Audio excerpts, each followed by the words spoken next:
Quem é que tá com a Lotec? O Felipe ou a Mara? Entrando aí. Olá, pessoal. Esperando o Marcel entrar.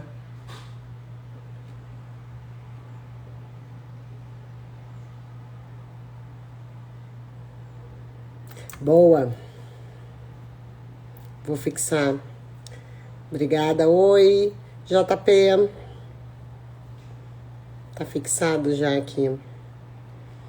Oi, Alisson, querido. Tudo bem? Sempre presente, hein, Alisson? Ó, tudo bom? Esses dias eu estava vendo os nossos vídeos aqui, Alisson. Me deu uma saudade dos nossos churrascos.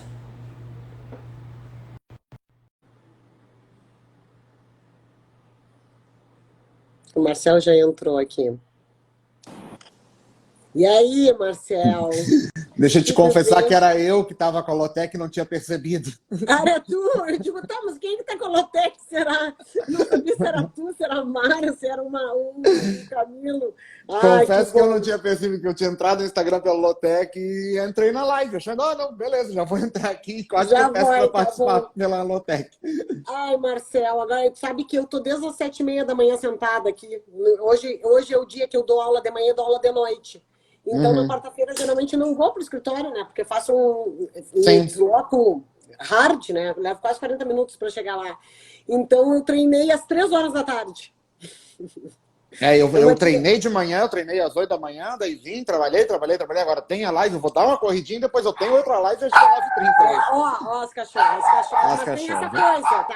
São as loucas das cachorras. Teu filho, tu vai ver como é que vai ser. Tem que ensinar, o Tião tá bem quietinho aqui embaixo. É, não. Pois é, agora chegou o Felipe. Eu gostaria só que tu controlasse as cachorras, doutor Felipe. Tudo Marcel, bom, antes da pessoal? gente Deixa eu começar. cumprimentar aqui o Fernando Augusto Chaves, meu aluno lá da pós-graduação, está aqui com a gente também. Vamos, Ai, o que João Paulo está aqui legal. com a gente também, Aham, acompanhando pelo Instagram do escritório aham. deles. Muito legal. Não, tema De- bom hoje, hein, Lu? Tema bom. Mas, Marcel, eu quero, antes de mais nada, eu quero te dizer uma coisa, tá? É importante que eu te fale isso. Sabe que depois ali que eu estava lendo, eu li o teu WhatsApp, te respondi, recebi agora o WhatsApp do diretório acadêmico. Tu sabes que eu me emocionei. Tu sabe que eu me emocionei? Tá? Me emocionei. Me Porque conta, me para conta. pensar, Marcel, é uma coisa muito interessante, né? Porque 15 anos depois nós voltamos para palestrar num ambiente que foi onde eu comecei a docência, onde nós nos Exatamente. conhecemos. Tu volta para aquela casa que tu te formou como juiz de trabalho, com toda essa trajetória. Foi muito emocionante. Eu até respondi para a Giovana que eu estava entrando numa live contigo, que eu ia responder com mais demora, né? Depois, Uhum. posteriormente, mas que tu já tinha antecipado. Mas é muito emocionante isso. Realmente Não, é muito legal.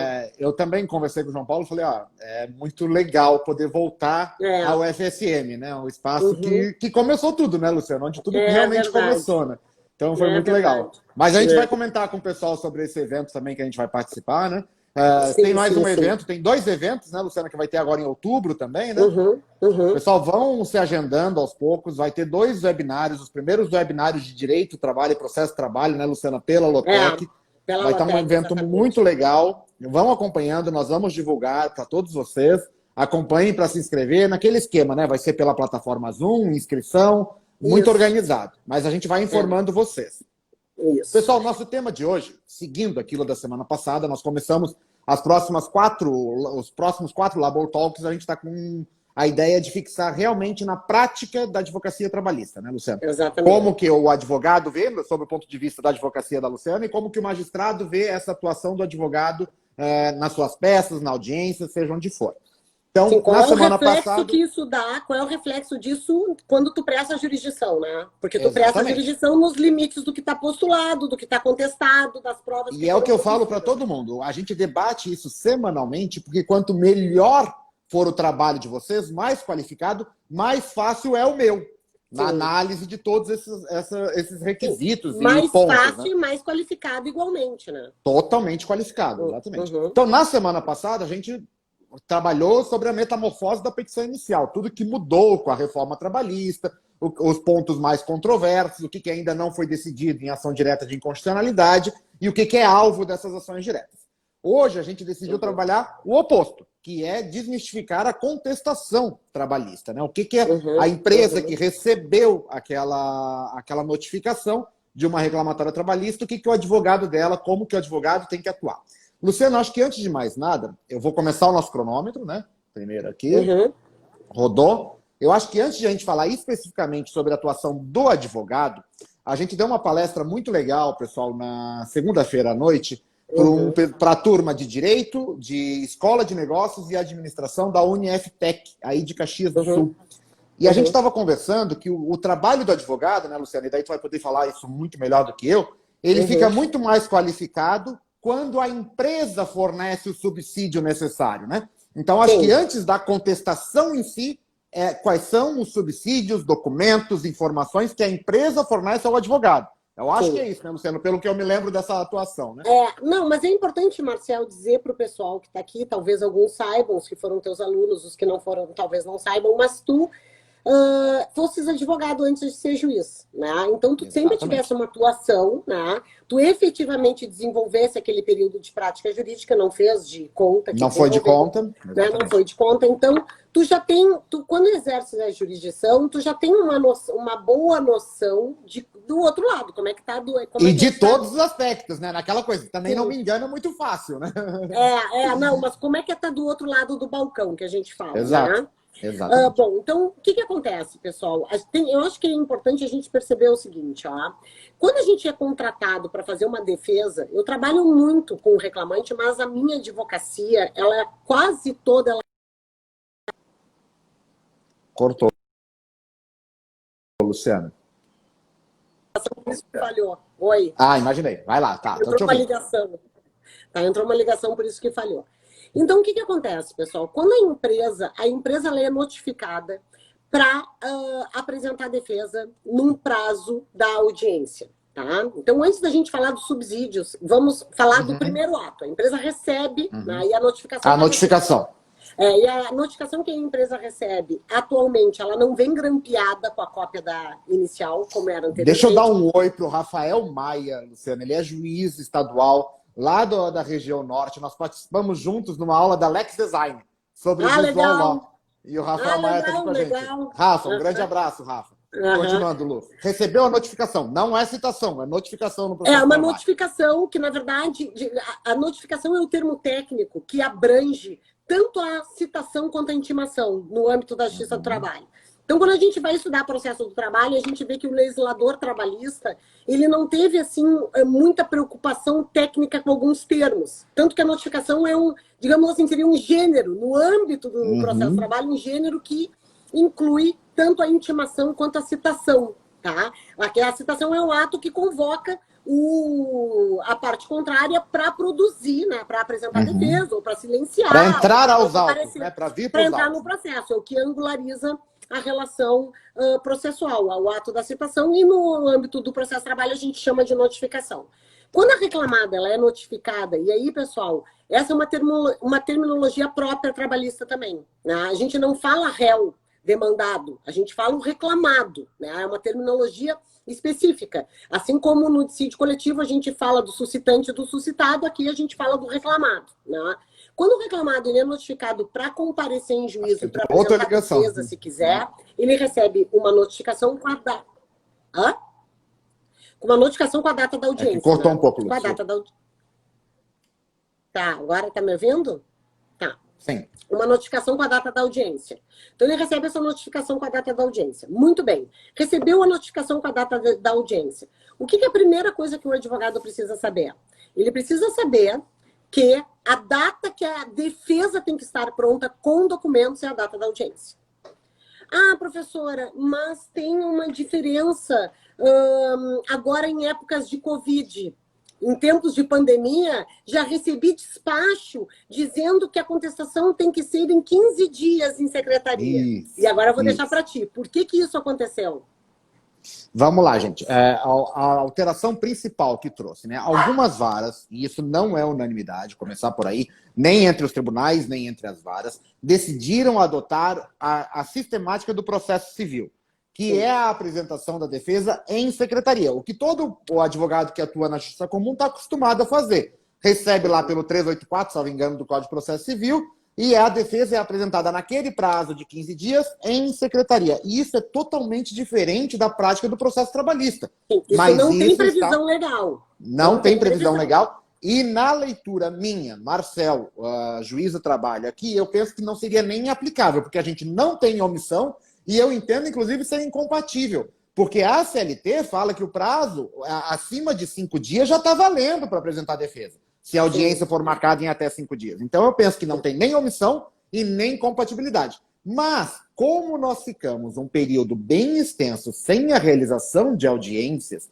para que os processos pudessem continuar andando, principalmente, Luciana, processos em que não eram necessários instrução probatória, em que se discutia apenas matéria de direito, foi acatado por alguns colegas a defesa em secretaria, abria prazo para a manifestação do reclamante já, apresentação de razões finais e conclusão para julgamento. Única e exclusivamente com esse intuito, de que o processo não ficasse parado esperando a audiência.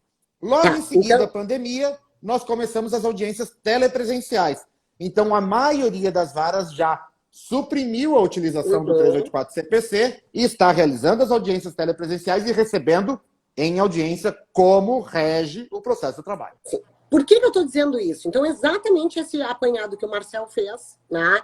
Então, a gente tem o prazo da contestação, é o prazo da audiência. Isso tem uma grande dificuldade para os acadêmicos e para os recém-formados entenderem. Tá, mas não é um prazo de 15 dias da notificação, não, é o prazo da audiência. Na verdade, nós temos... Que pode ser de 5 dias. Que pode ser de 5 dias, porque tem uma previsão do artigo 841. Então, o artigo 841 diz, eu tenho que pautar a audiência nos primeiros 5 dias, né, da pauta desimpedida, e este prazo de 5 dias para produzir a defesa e apresentar documentos é o prazo mínimo, né, garantido por lei. O que a gente vê muitas vezes? Que muitas vezes o prazo para apresentação da contestação é de 2 meses, 1 mês e meio, 3 meses, porque a audiência é pautada lá na frente. Muito bem, pessoal. Então, o Marcel explicou essa exceção do artigo, essa exceção do despacho. Da utilização do CPC. Da utilização do CPC subsidiariamente para que a defesa seja... A gente fala depósito em secretaria, mas não é mais, né, gente? Porque a defesa agora ela é... PJE, né?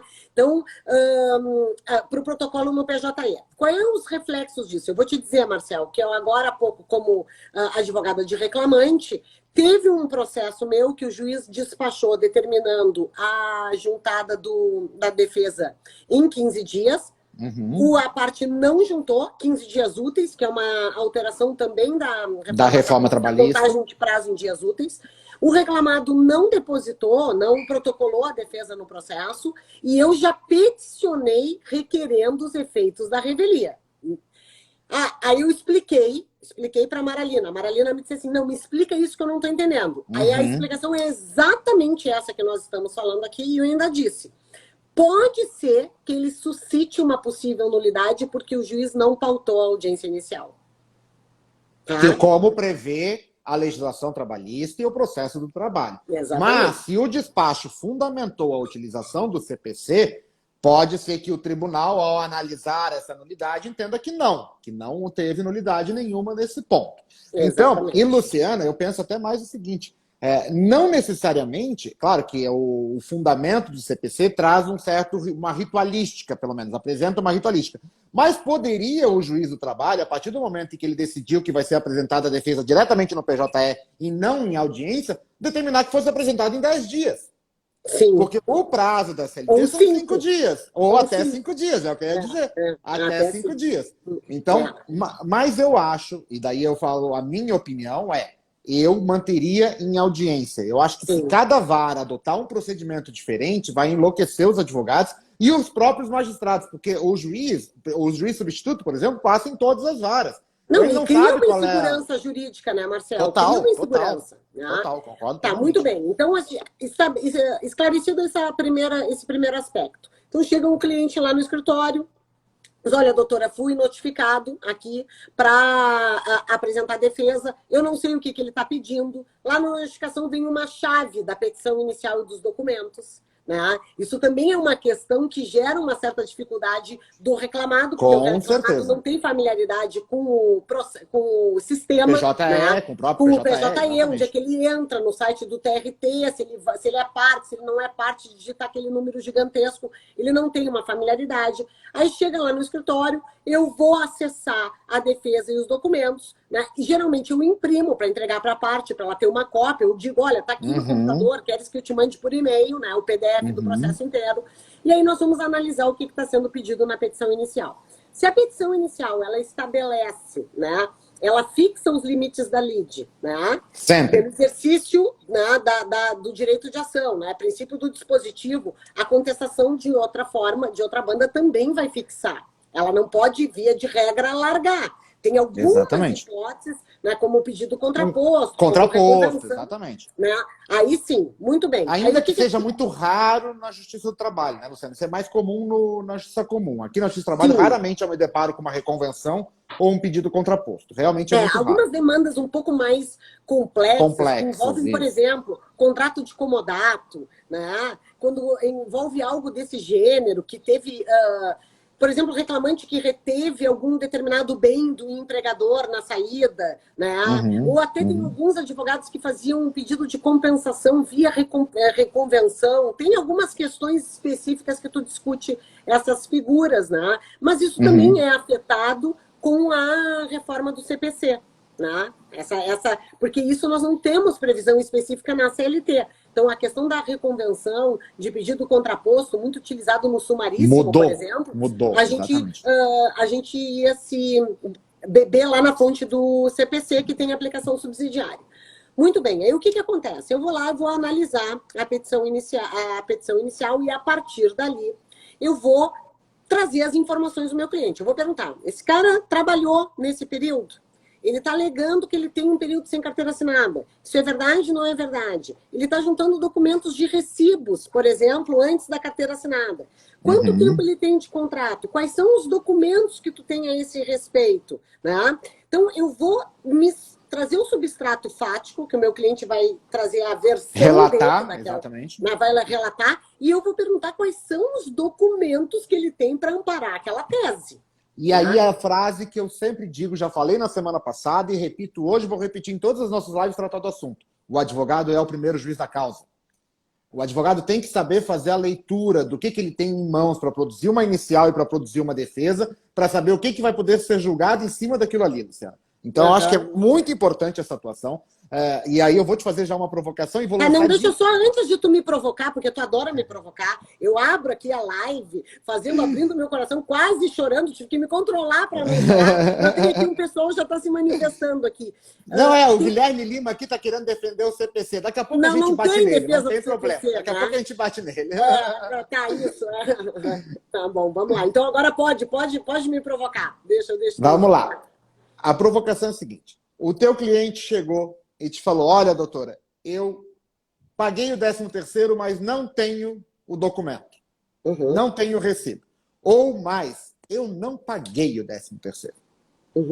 Como que isso vai para a defesa, Luciano? O que a advocacia hoje vai lidar com esse tipo de situação? Ela vai dizer, olha, pagou, mas não tem recibo, que é uma situação que pode acontecer, ou vai dizer que não pagou, no caso que não pagou. Tá, mas, eu vou te dizer o seguinte, né? Não sei onde é que tá.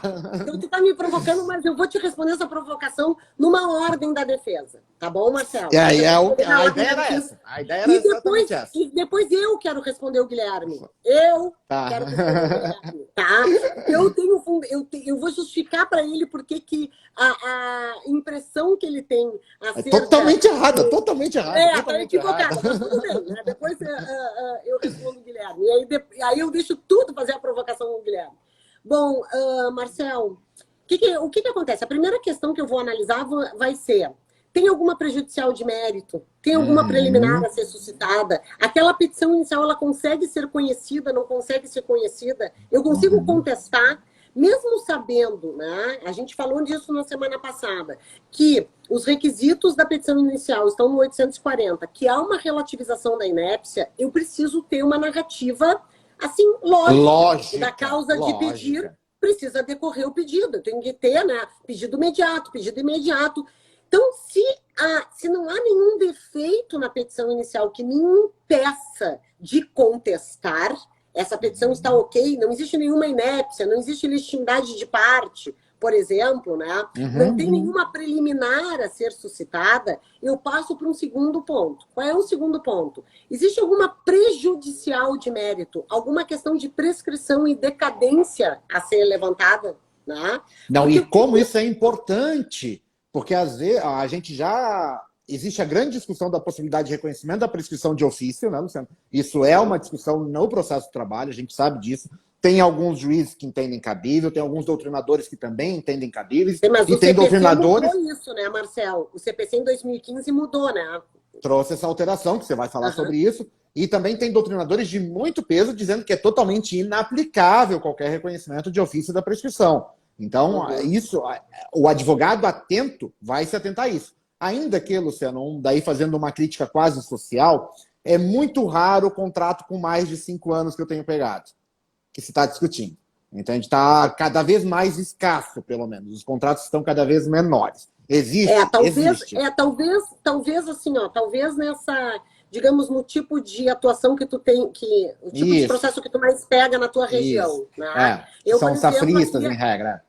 As reclamatórias que eu tenho aqui são de contratos superiores a 5 anos. As que eu advogo para reclamantes são todas de contratos superiores a 5 anos. E, inclusive, teve algumas que nós tivemos que correr por causa do prazo do FGTS, que o prazo do FGTS agora, em novembro de 2019, fechava os 5 anos. Passou para ser 5 anos, exatamente. Caiu os 30 anos, né? Exatamente. E aí eu tinha alguns clientes que eu tive que dizer, olha, vai estourar agora. Passou em novembro de 2019, tu que tem 10, 12 anos de contrato, as diferenças para trás tu não discute mais, por causa da decisão de Gilmar Mendes, que afetou o 362, né? Alterou ali a súmula 362 do TST. Muito bem. Então, analisei ali. Existe uma possibilidade de suscitar prescrição quinquenal, prescrição bienal, que seja. Né? Se tem, por exemplo, vamos supor que tenha ocorrido o arquivamento da ação e ela tenha sido reproposta. Nós temos o prazo prescricional no âmbito do processo de trabalho. A interrupção, Ele é móvel a interrupção do prazo prescricional. Então, a gente sempre tem que se atentar a isso. Modular, né? Ele é modulado, né? Não a gente fala do prazo móvel, porque eu tenho dentro de 2 anos, eu posso entrar com várias reclamatórias trabalhistas, com vários pedidos, a propositura da ação interrompe para pedidos idênticos, né? Só que, de repente, tu fizesse a propositura da ação num período anterior, interrompeu para pedidos idênticos e tu postula depois dos 2 anos que não estava lá na primeira, que não está interrompido. Então, a contestação tem que trazer isso, tem que falar disso. Tem que trazer, dizer assim, olha, aqui interrompeu para pedido A, B e C, mas o pedido D não foi postulado lá, e esse pedido D está no 2 anos e 5 meses. Então, em relação a ele... E quando a inicial não traz a cópia da primeira, o que tu acha? Mas aí a parte tem o dever, né? Eu acho que tem o dever de pesquisar. Porque tu vai, se não traz, tu não foi, se tu foi notificar, não, tu vai fazer uma pesquisa, né? É uma pergunta difícil essa, mas tem. Porque, eu já sentenciei, sentença confirmada pelo tribunal, sentença confirmada pelo tribunal, foi um caso só, lá em Ribeirão Preto, quando eu fui atuar excepcionalmente em Ribeirão Preto, onde veio a petição inicial alegando a interrupção da prescrição quanto aos pedidos idênticos, mas não trouxe a cópia da inicial. Eu não reconheci a interrupção, não trouxe nenhuma informação do processo, nem o número da ação. Tá, mas me diz uma coisa, mas não foi distribuído, não teve aquela pesquisa da prevenção? Porque o sistema pesquisa... Na época não teve. Sim, mas isso foi lá em 2013, 2014. Eu acho que ainda não pesquisava, Luciano. Porque na época não teve, eu sentenciei nesse sentido e o tribunal manteve. Mas foi uma só. Então não vale o caso. Tá bom. Bom, aí o que acontece? Aí tu vai para o mérito. Aí tu chega no mérito... muitas vezes o empregador diz exatamente isso. O empregador diz assim, doutora, eu paguei esse imundícia. Paguei esse imundícia, mas eu não tenho recibo. Eu disse, tu depositou na conta? Não, eu pagava em dinheiro. Aí eu tenho que dizer o seguinte, tu pagava em dinheiro na frente de alguém? Tu pagava todo mundo assim em dinheiro na frente de alguém? Eu tenho testemunha que ele recebia. Essa prova testemunhal, ela vale para o reclamado?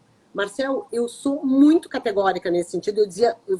Sempre falei isso em sala de aula. Primazia da realidade E nós temos o corolário desse princípio no processo é busca da verdade real. Ele vale para os dois lados. Vai para os dois. Tá? Eu não sei se tu chegou a pegar, Marcel, lá no escritório em Santa Maria, uma vez uma reclamatória trabalhista de duas amigas. Elas eram, uma era dona da farmácia, a outra era amiga que trabalhava na farmácia. E a amiga que trabalhava na farmácia se remunerava com medicamentos para a mãe. Ela retirava medicamentos e anotava, assim, dizia assim, peguei tal remédio, tanto. E fazia vale no caixa e anotava tudo em papelzinho, assim, tipo assim. Sabe? E eu cheguei para a dona da farmácia e disse assim, ela disse, doutora, ela sempre recebeu. Ela sempre recebeu, ela recebia picado. Sim, mas ela recebia. Só que tá aqui, ela me trouxe um troço assim, ó, de papelzinho. Papelzinho, tipo papelzinho de pão, sabe? Anotação em post-it.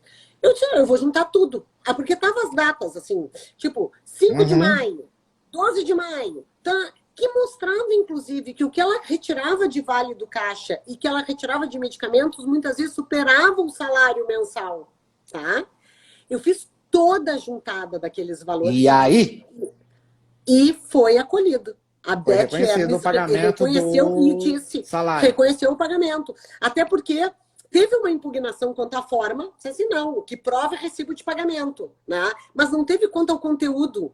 Eu não sei assim, não, isso aqui foi produzido. Não é válido, foi exatamente. Não recebeu, tá? Então, eu disse... Até porque provavelmente era com a letra dela, né? Até porque provavelmente era com a letra da reclamante. Então, tinha, assim, era uma relação de proximidade, tinha uma relação de amizade, de extrema confiança entre as partes. Era um pequeno negócio, era uma farmácia lá em Camobi, uma farmácia pequenininha, que era a proprietária e uma amiga que trabalhava. Uma amiga que trabalhava com ela. Né? Mas aí que tá, Luciana, a importância da construção disso na contestação e principalmente aí onde o Guilherme vai levar a paulada de novo, a importância disso ser muito repisado em audiência, né? A importância da audiência trabalhista, que vai ser o nosso tema de um Labor Talk, né?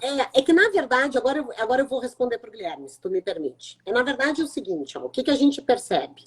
Todo o procedimento, toda a forma do procedimento ordinário trabalhista, ele é muito mais sério do que o processo civil. Muito mais. Até porque nós não temos no processo do trabalho o despacho do CITSE. A petição inicial não é conhecida. Não é nem analisada, não é nem olhada. Se não tem pedido de antecipação de tutela, ela não é analisada, exatamente. Então, o primeiro contato que o juiz trabalhista tem com a inicial é na audiência que vai ser apresentada a defesa. E aí, o que acontece? Né? Essa audiência ela é pautada rapidamente. Ela é rapidamente, aqueles trâmites que nós temos no processo civil, distribui a inicial, vai para o juiz, dá o CITSE, vai para a parte. Quer provar? Volta. Vamos delimitar a prova, vamos falar. Não volta, junta no processo, vê o mandado ali se está juntado, se não está juntado. Isso não tem. Então, todo esse trâmite, ele é suprimido do processo de trabalho e até a defesa ir para o processo, ela é muito mais rápida. Só que tem uma outra questão. Nós temos no processo de trabalho o princípio da conciliação e a conciliação ela é obrigatória, a propositura em 2 momentos. Uma na audiência de conciliação e outra antes do encerramento da instrução, né? Que seria no segundo desdobramento dessa mesma audiência, porque a audiência é una. E o que acontece na audiência de conciliação? O doutor Felipe Lavarda está aqui com a gente. Vamos comentar o doutor Felipe Lavarda. Na audiência de conciliação, quando a defesa já está protocolada, muitas vezes, pelo princípio da oralidade, vai se debater isso. O doutor está prescrito. Esse pedido aqui, nós entendemos que é um pedido inepto. A parte vai despedir, não vai desistir do pedido, tal. E essa audiência de conciliação, ela tem um retorno tão bom, né, no aceleramento, né, no princípio da celeridade do feito, que o processo civil incorporou isso lá no antigo artigo 331, que eu não sei agora qual é o novo. Eu digo que ele é uma audiência saneadora. Ela resolve tudo isso ali. Sim, o que no processo civil tu faz por despacho, tem despacho saneador. No processo de trabalho não tem via despacho saneador. Só que acontece que está feito na primeira audiência, que é a audiência que tu vai protocolar a contestação. Então tá muito mais célere. Exatamente. É autoexplicativo, né? O processo de trabalho ele é muito melhor, ele é mais lógico, né? Eu apresentei o problema, então beleza, eu vou te trazer aqui a solução do problema, vamos conversar já junto, já vamos fazer no mesmo momento, onde as partes estão reunidas. Não é papelzinho para lá, papelzinho para cá, papelzinho do juiz, não, é tudo presencialmente, né? Ou telepresencialmente. Talvez agora, com o processo eletrônico civil, tenha uma mudança, né? Agora, Tomara, né? Tomara que tenha, né? Mas eu acredito que a forma com que, que o processo do trabalho é estruturado, ele atende, né? A questão da celeridade e da eficiência muito melhor que o processo civil. Né? Aqui, ó, o Rafael, meu querido aluno, o Rafael foi meu aluno de processo de trabalho. Ó, não precisa o recibo ser aquele que se compra em livraria, pode ser qualquer papel. Não, tá. Assim, não é isso que ela disse. Categórico, Rafael. Tu te lembra, se tu estivesse em sala de aula agora e eu estivesse te respondendo isso em sala de aula, eu ia dizer assim, não, o olerite, o recibo de pagamento, esse de livraria, esse que é feito no computador pelos contadores, via de regra, é a forma hábil de prova. Exatamente. Agora, não quer, se tu tens algo anotado e tu comprova, né, que se foi... Não, e principalmente, eu acho que o mais importante desse caso que se trouxe era essa relação de proximidade entre reclamante e reclamado. Não dá para exigir que uma grande indústria, né, vá me fazer prova com um papelzinho anotado. O que o Marcel me disse, o que o Marcel perguntou, Rafael, em síntese é o seguinte: se eu não tenho um recibo para provar pagamento de salário, e o salário for, a legislação diz, pagamento de salário prova-se com recibo, eu posso fazer outro tipo de prova? Eu acredito que sim.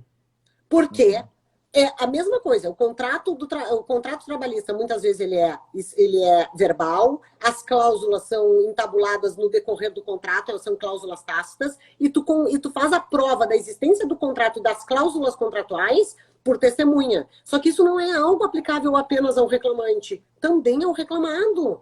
Porque tu vai analisar o tipo de relação. Então, cara, eu nunca peguei um recibo. Ah, mas a lei disse que tu tinha que ter pro recibo, mas eu tenho testemunhas que eu pagava ele. Ah, eu vou te indeferir essa prova porque a legislação disse... Não, mas só um pouquinho. Eu tenho um princípio que permite eu produzir essa prova. Daí, Luciana, entra naquela situação seguinte, né?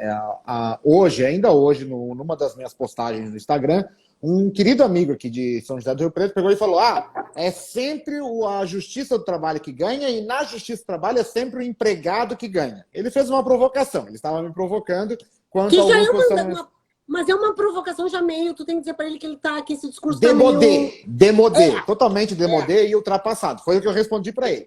Mas nós não... E a outra resposta que eu fiz é o seguinte: sim, o empregador pode ser condenado quando não cumpre a lei. Aí nós temos que ter no Brasil, eu digo, as pessoas querem ser empresárias, ótimo, eu acho o empreendedorismo uma das coisas mais elogiáveis que a gente tem. Mas seja empreendedor organizado, converse com seu contador de forma honesta, converse com um advogado de forma honesta, para ter tudo aquilo organizado. Se a dona da farmácia tivesse falado com a Luciana antes, já teria dito, olha, esse tipo de coisa não se faz. Faz o teu oleritezinho todo mês para pagar ela, para fazer o pagamento. Ou o contador teria dito dessa forma. Então, primeiro ponto que as empresas precisam se organizar é o cumprimento da lei. A forma de prova correta de pagamento de salário, 13º, é o recibo, é o olerite. Não, e é claro, e tem alguma coisa que a Débora está falando, esbarrando na paridade de armas. É que, em tese, Débora, a paridade de armas, esse desequilíbrio, ele acontece na relação de direito material. Tem muita discussão se no processo tu tem um desequilíbrio. Então, nós temos doutrinadores que dizem que o princípio da proteção se aplicaria na esfera processual e outros dizem que não, né? Que não se aplicaria. E é mais ainda, essa provocação que esse colega do Marcel fez com ele, dizendo, olha, a Justiça do Trabalho sempre dá ganho de causa para o empregado, é justamente um pouco, digamos assim, do desdobramento técnico do que a gente está falando. É dizer, o princípio da proteção é também processual, o ônus da prova é sempre desfavorável ao reclamado. Não é bem assim. Não é bem assim, exatamente. Não, e a gente tem visto uma melhora considerável nesse momento da análise e, com certeza, com a qualificação da advocacia pró-reclamante, né, da parte da defesa do reclamante. Mas a provocação ainda tem mais um ponto, Luciana. Se o empregador chegou para ti e falou, não paguei, doutora. Eu não paguei esse indício. Assim, não paguei, eu vou falar para ele assim, cara, tu não pagou, eu não posso dizer que tu pagou. E mais ainda, se tu não pagou, tu tens que pagar na primeira audiência. Porque se tu não pagares na primeira audiência, essa parcela ela se torna incontroversa. Então, o que eu explico para os meus clientes? Eu disse assim, tudo que ele está pedindo aqui, eu tenho que controverter. Eu tenho que controverter. Isso. 13º, a gente tem 2 princípios, né, aplicáveis à defesa trabalhista. Princípio da eventualidade e princípio da impugnação especificada. Eu tenho que trazer toda a matéria de defesa ali e eu preciso impugnar especificamente aqueles fatos, né, aquela causa de pedir e aqueles pedidos que estão ali declinados. O então, que eu não impugnei é considerado incontrovérsia e já é condenação na cela. Não, e eu não posso dizer assim, olha, um exemplo clássico, tá? Negativa de vínculo de emprego. Quando eu explico isso para os alunos, negativa de vínculo, negou o vínculo, digo, olha, não é empregado. Então, o primeiro pedido é reconhecer vínculo de emprego e depois tem horas extras, pagamento de férias nunca trabalhadas, indenização pelo uso do veículo.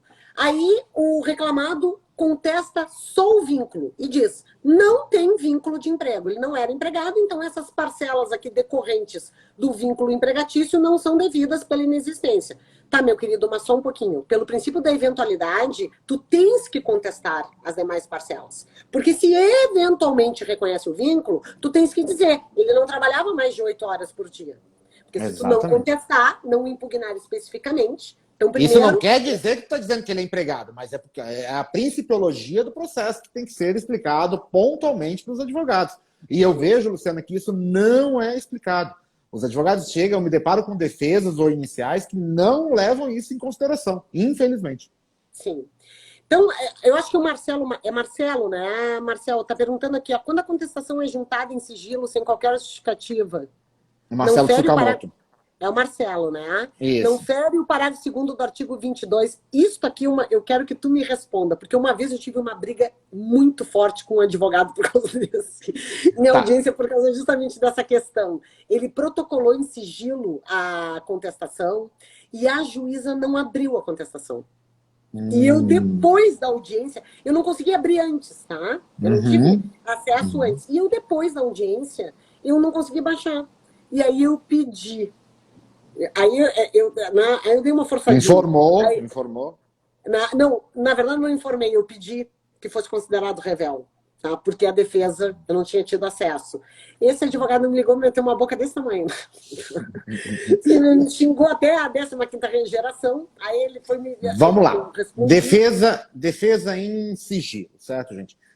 Eu já tive diversos posicionamentos, vocês me conhecem, estão acompanhando aqui na live, eu não tenho problema em mudar de posicionamento, em explicar os posicionamentos que eu já tive, que eu não tenho mais, tal. Num primeiro momento, o próprio TST e o CSJT, o Conselho Superior da Justiça do Trabalho, indicou, deixa eu dar um oi para a Vitória, tudo bom, Vitória? Indicou que as defesas, em regra, não deveriam ser juntadas em sigilo.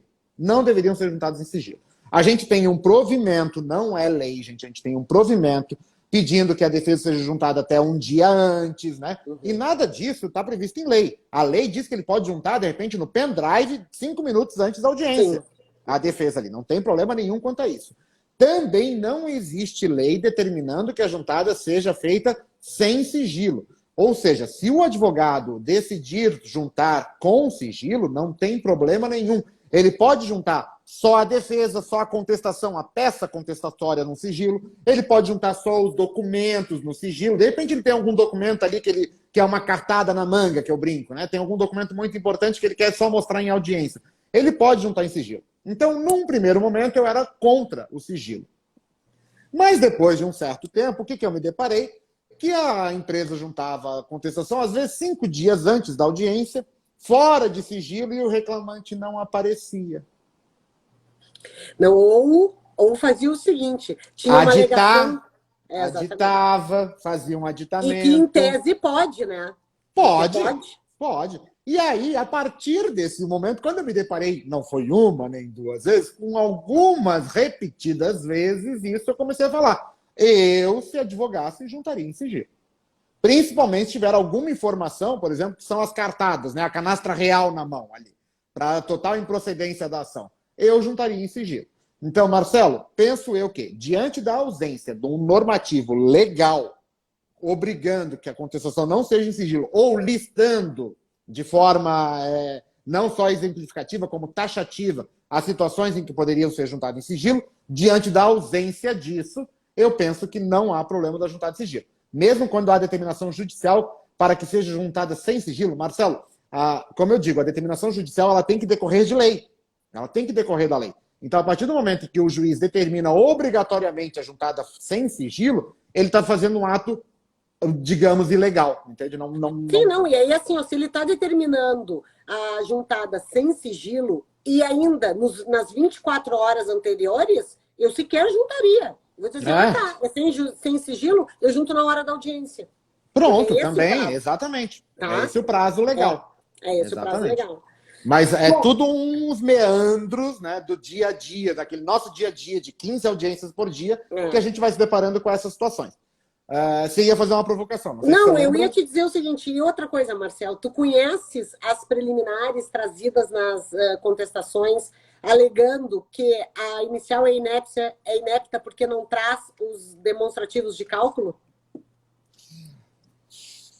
De novo, tema, a gente já viu a metamorfose da inicial, né? Sim, a gente viu como é que falamos que o valor tem que ser estimativo. Isso nós já falamos. Agora eu te pergunto, com defesa, eu fazendo a defesa, eu vou dizer assim, olha, qual foi a tua base de cálculo? Eu vou impugnar o valor, porque na contestação eu tenho que impugnar o valor atribuído. E eu quero saber se isso consta, além da impugnação específica do valor, constando como preliminar que a inicial não pode ser conhecida porque não foi acostada aos autos a amostragem da... Não, eu digo, foi apontado o valor, ponto. A inicial é reconhecida, ponto. Não precisa da amostragem, não tem necessidade da amostragem. Eu ainda falo, puta, que advogado chato pedindo amostragem aqui ainda. Sim, porque é tudo decorrência daquilo que a gente falou, que não tem liquidação. Exatamente, da nossa live da semana passada que está no IGTV do Aeronáutica. Exatamente. Eu acho até interessante isso, falando, né? A gente já comentou sobre todo o processo de construção da contestação e agora sobre a minha análise da contestação, né?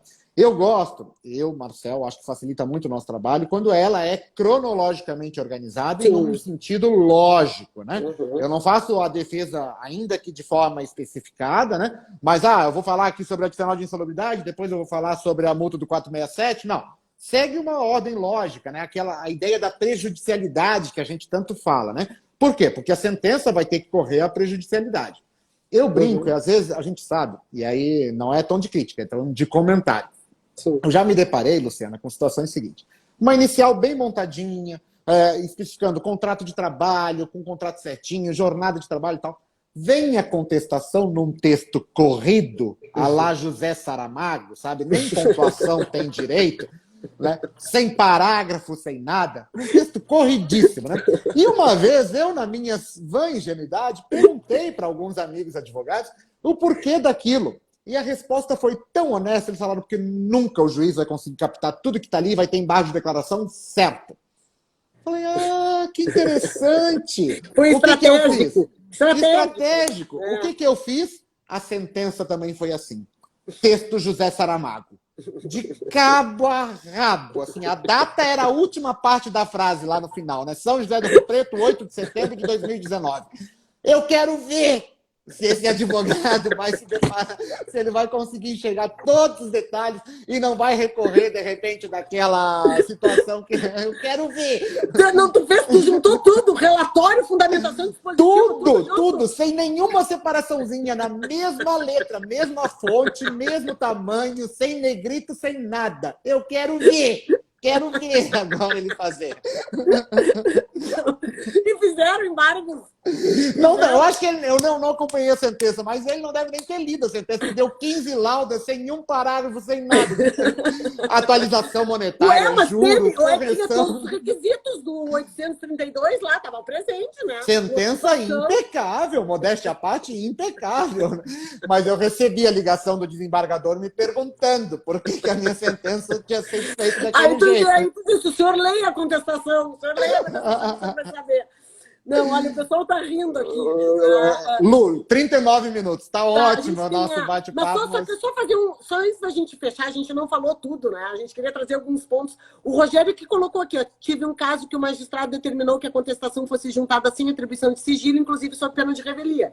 Que foi, Rogério, o que eu fiz com um advogado que juntou e o juiz se esqueceu de tirar o sigilo em audiência. E pode acontecer, isso pode acontecer. Quando eu cheguei no escritório, eu não consegui, eu fiz uma petição dizendo, olha, revelta com sigilo, pá. Claro, o juiz depois viu a minha petição e disse, não vou declarar a revelia, porque o cara estava em audiência, a defesa já ainda te chamou lá. de chata, com certeza. Não, uma de João sem braço. É que, na verdade, é o seguinte, nesse caso, eu era advogada de um advogado, tá?